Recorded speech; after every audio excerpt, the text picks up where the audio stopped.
विद्यार्थी मित्रांनो, पालकांनो, मी डॉक्टर देवश्री महाजन, माऊली career counselling तर्फे तुमचं पुन्हा एकदा आमच्या यूट्यूब चॅनलला स्वागत करते।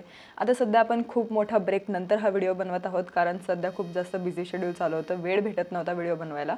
पण आज आपल्यासाठी हा महत्त्वाचा मुद्दा आहे की आपण सोबत काय कॅरी करायचं जेव्हा आपण एक्झामिनेशन हॉलला अटेम्प्ट करण्यासाठी, नीटचा एक अटेम्प्ट देण्यासाठी जात आहोत। तर सर्वात पहिले आपल्याला आपला डेट आणि टायमिंग माहीत पाहिजे। तर डेट लक्षात ठेवा, 3 मे डेट विसरू नका, ही तुमच्या लाईफमधली खूप जास्त इम्पॉर्टंट तारीख आहे। म्हणून 3 मेला तुम्हाला कधी जायचं आहे, टायमिंग, तुमचं ड्युरेशन हे नीट लक्षात ठेवा। कारण खूप सारे विद्यार्थी काय करतात माहिती आहे, त्यांना डेट टाईम माहिती राहतं, पण कधी कधी असं होतं की ते ट्रॅफिकमध्ये अडकून जातात, ते जस्ट अर्ध्या तासापूर्वी निघतात, ट्रॅफिकमध्ये अटकतात किंवा काही रस्त्यावर झालेलं राहतं, कन्स्ट्रक्शन चालू राहतं, त्यामुळे त्यांना त्यांचा रस्ता चेंज करावा लागतो, त्यामुळे ते थोडे लेट पण होऊन जातात एक्झामिनेशन हॉलमध्ये अपियर करण्यासाठी। तर असं व्हायला नको, म्हणून तुम्ही तुमच्या टाईमच्या खूप जास्त अगोदरच निघालं पाहिजे, कारण तुम्हाला पुढे कोणतेच ऑब्स्टॅकल नको भेटायला, रस्त्यामध्ये कोणतेच अडथळे नको भेटायला, आणि तुम्ही नीट वेळेवर निघाले पाहिजे आणि तिथं पोहोचले पाहिजे। मेन म्हणजे तुम्हाला रूट पण बघायचा आहे की तुम्हाला कोणत्या रूटने जायचं आहे, कसं जायचं आहे, तिथं काही आहे का, तिथं जास्त ट्रॅफिक राहते का नाही राहते, सर्व तुम्हाला गोष्टी नीट बघायच्या आहे। तर एक सर्वात मोठी चुकी कोणती राहते विद्यार्थ्यांची, आम्हाला स्वतःचा एक्सपिरियन्स आहे, खूप वेळेस असतं की आपल्याला खूप जास्त स्ट्रेस आलेला असतो एक्झामचा, आपण काही गोष्टी विसरत जातो, पण ह्या 3 गोष्टी जे आहे ते तुम्हाला विसरायच्या नाहीये। तर काय झालं होतं, मागच्या वेळेस जेव्हा एक विद्यार्थी नीटचा अटेम्प्ट देण्यासाठी, नीटसाठी अपियर करण्यासाठी, ती त्याच्या लाईफमधली सर्वात इम्पॉर्टंट एक्झाम देण्यासाठी तिथं गेला सेंटरला, त्याच्या जे की चोपड्याचं सेंटर होतं, तर चोपड्याच्या सेंटरला तो पोहोचला, पण तिथं त्याला समजलं की त्याने त्याचे पासपोर्ट साईज फोटोग्राफ जे ते आणलेच नाहीये, कॅरीच केले नाहीये, किंवा ते कुठेतरी राहिले। तर ते आता कुठे राहिले हा तर प्रश्न दुसरा राहिला, पण आता ते पासपोर्ट साईज फोटोग्राफ कुठून आणावे हा त्याच्या मनात एक मोठा प्रश्न होता। तर तिथं आजूबाजूला त्याने सर्वीकडे बघितलं की कुठे आहे का शॉप जिथे ते प्रिंट करून देणार, किंवा कुठे काही कॅमेरा वगैरे डिजिटल कॅमेराची सोय आहे का, तर मग ते लांबपर्यंत कुठेच नव्हतं। तर त्याला परत गावात जावं लागलं होतं, पूर्ण मार्केट एरियामध्ये जावं लागलं होतं, आणि तिथून मग त्याने फोटोज प्रिंट करून जे ते आणले होते त्याच्यामध्ये त्याचा 15 मिनिट 20 मिनिट वेस्ट गेलं होतं, आणि त्याच्यामुळे मेंटल स्टॅबिलिटी पण विद्यार्थ्यांची बिघडते। तर असं नको व्हायला, म्हणून तुमच्या त्या ह्या 3 गोष्टी आहे ते नीट कॅरी करा, कारण तुम्हाला ऐन वेळेवर कोणतीच जे स्ट्रेस आहे, कोणतीच एन्झायटी आहे ती निर्माण करून घ्यायची नाही स्वतःहून। जे नॅचरली येते ते ठीक आहे, पण तुम्ही जर या गोष्टी विसरताय आणि नंतर तुम्हाला याच्यामुळे जास्त टेन्शन येते, तर असं काही नको व्हायला। म्हणून तुम्ही नीट तुमच्या नोट करून घ्या कुठेतरी डायरीमध्ये की आपल्याला ह्या गोष्टी जे आहे ती न्यायच्या आहे। जर विद्यार्थ्याला लक्षात नसेल तर ही पालकांची जबाबदारी आहे की तुम्ही या गोष्टी नीट लक्षात घ्या की आपल्याला विद्यार्थ्याला एवढ्या गोष्टी जे आहेत, आपल्या पाल्याला एवढ्या गोष्टी द्यायच्या आहे। तर तुमचं टायमिंग काय राहिलं पाहिजे, तर ही नोंद पालकांनी घेतली पाहिजे की आपला जो टायमिंग आहे घरून निघायचा विद्यार्थ्याला घेऊन, तो टायमिंग आणि ड्युरेशन जे एक्झामिनेशनचं ते 2 ते 5 आहे, हे आपल्या सर्वांना माहिती। पण असं नाही की तुम्ही डायरेक्ट 2 वाजता पोहोचताय, दुसरं कुठेतरी तुम्ही काम आलं तर ते करून घेताय, असं नको व्हायला। जो 3 तारीख आहे तेव्हा तुम्ही पूर्ण दिवसभर तुमच्या मुलासाठी किंवा मुलीसाठी फ्री असायला पाहिजे। तर रिपोर्टिंग आणि एंट्री टाईम काय असायला हवा, तर 11 वाजेचा तुमचा रिपोर्टिंग टाईम तिथं असायला हवा।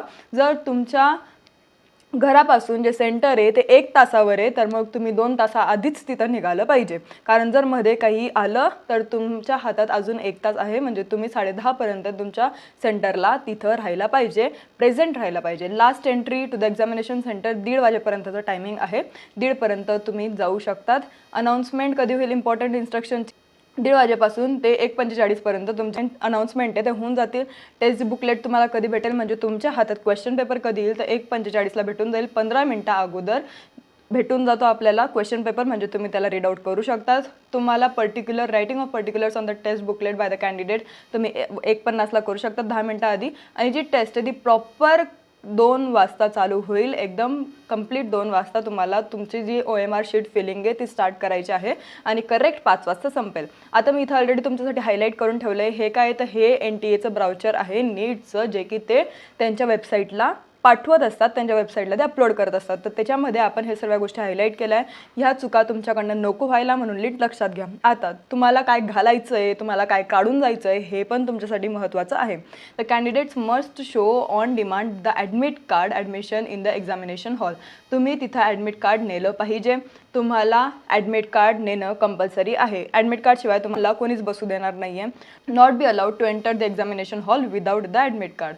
नंतर तुम्हाला ॲडमिट कार्डसोबत एक प्रोफॉर्मा भेटला असेल. ॲडमिट कार्डमधले तुम्हाला पहिले 2 पेजेस जे ते भरायला दिले असतील ते तुम्ही आतापर्यंत भरले नसतील तर मला नक्की कळवा. मी तुम्हाला जे काही तुमचे प्रॉब्लेम्स असतील तर सॉल्व्ह करून देईल. तुम्ही व्हॉट्सअपला फक्त एक मेसेज करून द्या किंवा PDF सेंड करा, तर मी तुमची पुरेपूर हेल्प करेल.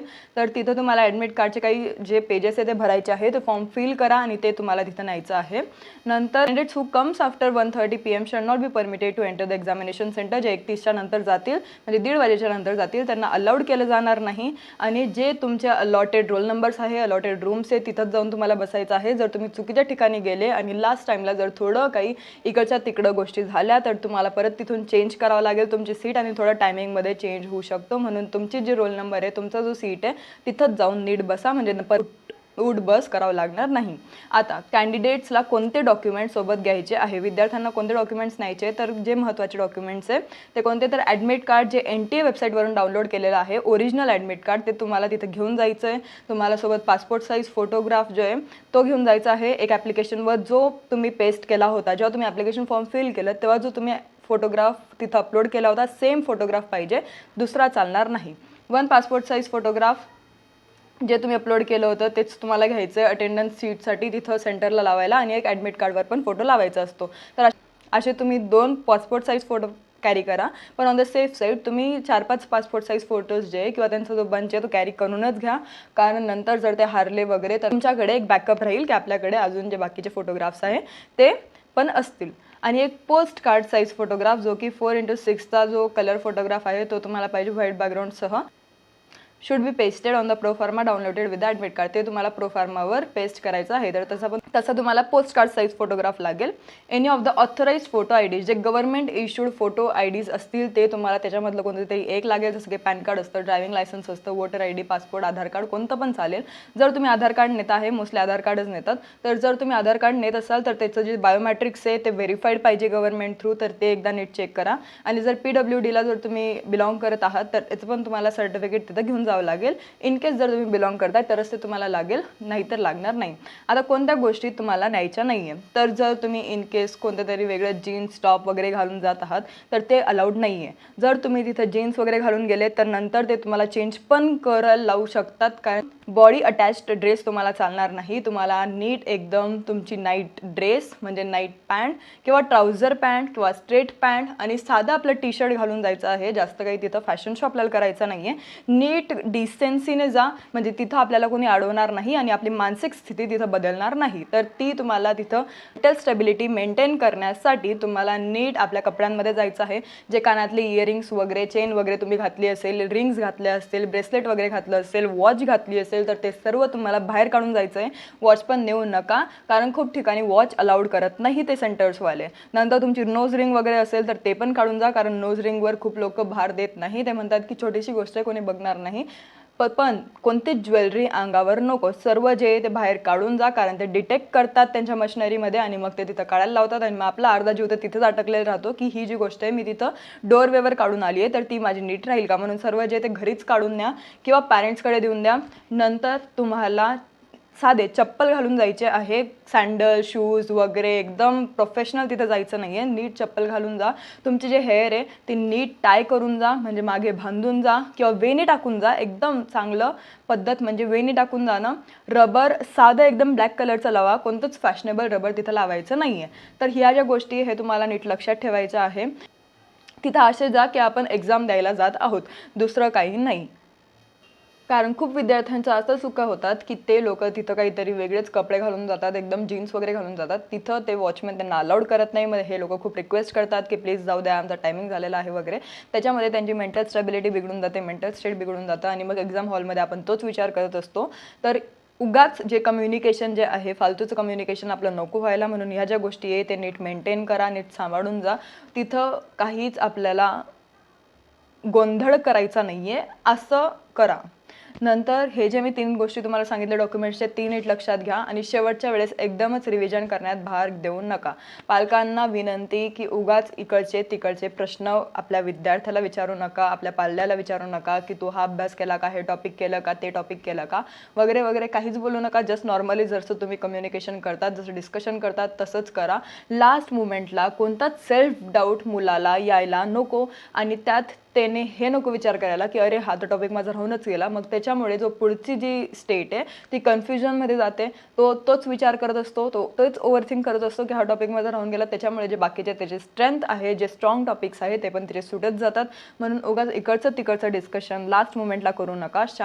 शांततेत जा आणि शांततेत त्याला पेपर देऊ द्या. बस लास्ट मुमेंटला कोणतीच घाई गडबड आपल्याला करायची नाही आहे. वेळेच्या आधी निघा, हेच पालकांना आणि सर्व विद्यार्थ्यांना रिक्वेस्ट आहे. बाकी जर तुम्हाला काही पण अडचण असेल, ॲडमिट कार्ड फॉर्म फिलिंगमध्ये काही अडचण असेल किंवा फोटोग्राफ तुमचा अपलोड झाला नसेल किंवा सिग्नेचर अपलोड झाली नसेल तर या सर्व गोष्टींसाठी तुम्ही मला व्हॉट्सअपला PDF तुमची सेंड करा. तुमची जे काही क्युरी असेल ते सेंड करा. मी इथं व्हॉट्सअपचा जो नंबर आहे तो टाकलेला आहे.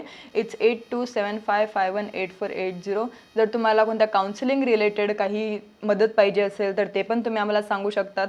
नंतर आम्ही तुम्हाला जे आमची फीज वगैरे ते सेंड करून देऊ. पण सध्या आपण पहिले पेपर देण्यावर भार देऊ आणि तिच्यात तुम्हाला जर काही अडचण असेल तर ते नक्की सांगा. धन्यवाद.